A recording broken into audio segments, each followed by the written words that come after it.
Okay, thank you. Madiga ಸಮಾಜದ ಎಲ್ಲ ಬಂಧುಗಳಿಗೆ ಈ ಮುಖಾಂತರ ತಮ್ಮಲ್ಲಿ ಮನವಿ ಮಾಡಿಕೊಳ್ಳೋದೇನೆಂದರೆ, ಸುಮಾರು 32 ವರ್ಷಗಳಿಂದ ನಿರಂತರವಾಗಿ ಅನೇಕ ರೀತಿಯ ಹೋರಾಟಗಳನ್ನು ಮಾಡಿಕೊಂಡು ಬಂದು ಇದೇ 2024 ಆಗಸ್ಟ್ 1ನೇ ತಿಂಗಳಂದು ಸುಪ್ರೀಂ ಕೋರ್ಟ್ ಒಂದು ಐತಿಹಾಸಿಕ ತೀರ್ಪನ್ನು ಕೊಡ್ತದೆ.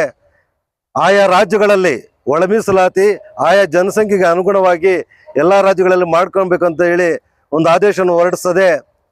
ನಮಗೆ ನಮ್ಮ ರಾಜ್ಯ ಸರ್ಕಾರಕ್ಕೆ ಆದೇಶ ಬಂದು 1 ವರ್ಷ ಆಗಿರ್ತದೆ. ಇದುವರೆಗೂ ನಮ್ಮ ರಾಜ್ಯ ಸರ್ಕಾರ ಯಾವುದೇ ರೀತಿ ಕ್ರಮವನ್ನು ಕೈಗೊಳ್ಳದೆ ನಮ್ಮ ಸಮುದಾಯದ ಮೇಲೆ ಮೀನಾಮೇಷ ಎಣಿಸ್ತಾ ಇರೋದನ್ನು ಕಂಡು ಬರ್ತಾ ಇದೆ.